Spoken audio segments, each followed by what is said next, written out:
How do you handle multiple offer situations for sellers?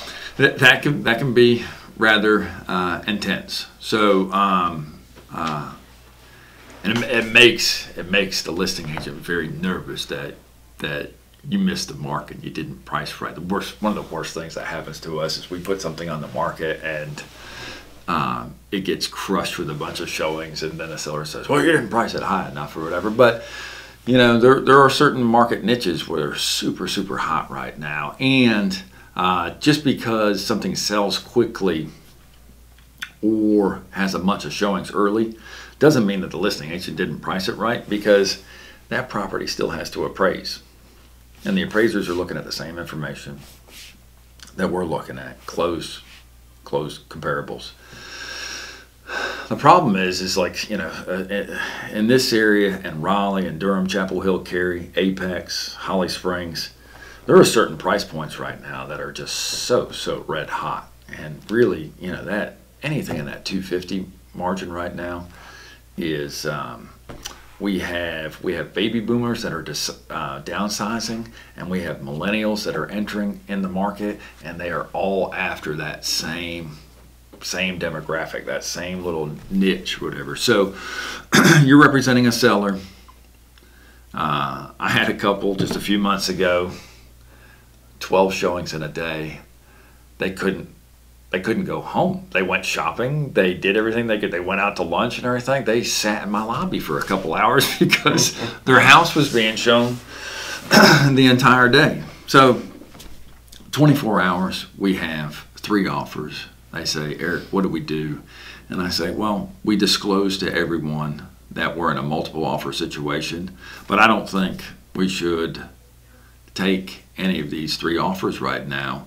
We should," because this was on like a Thursday and we had 3 offers. I said, "This thing needs full exposure to the market through the weekend. Let's tell everybody to submit all offers Sunday by 5, and then we will all meet and have a meeting about all the offers, and you can review them then."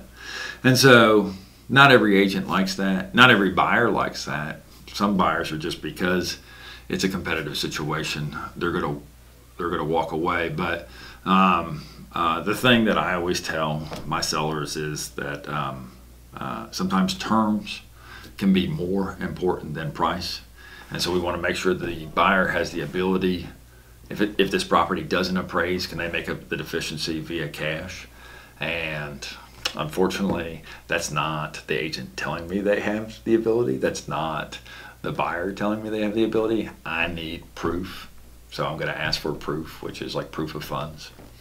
If somebody says they're a cash offer, I'm going to ask for proof of funds.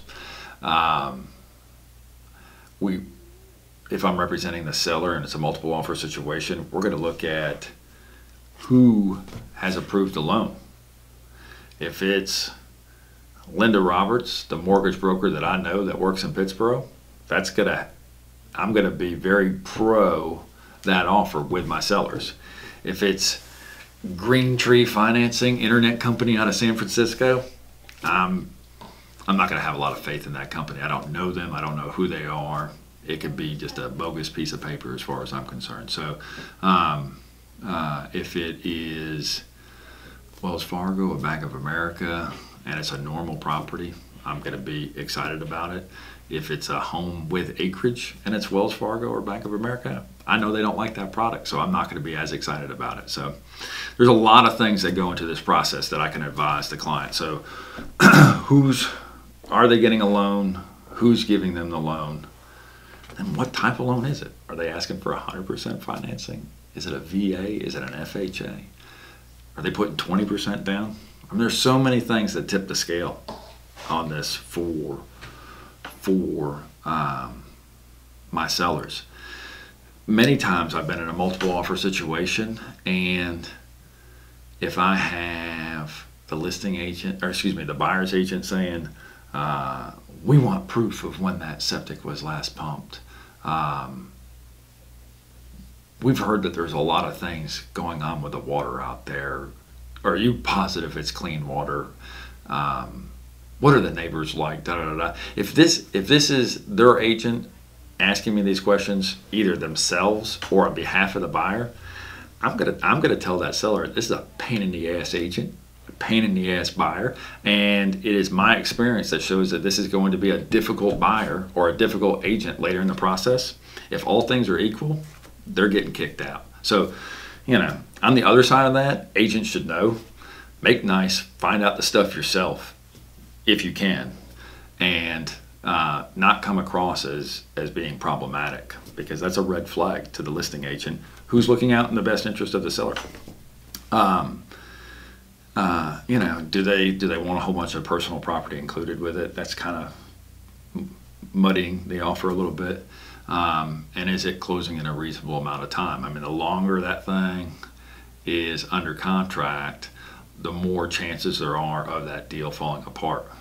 On the other side of that, if somebody says, we're getting a bank loan, 15 days due diligence, closing in 30 days, that's really, really difficult in this market. We're not seeing that happen very often. So a lot of details to advise the sellers in a multiple offer situation.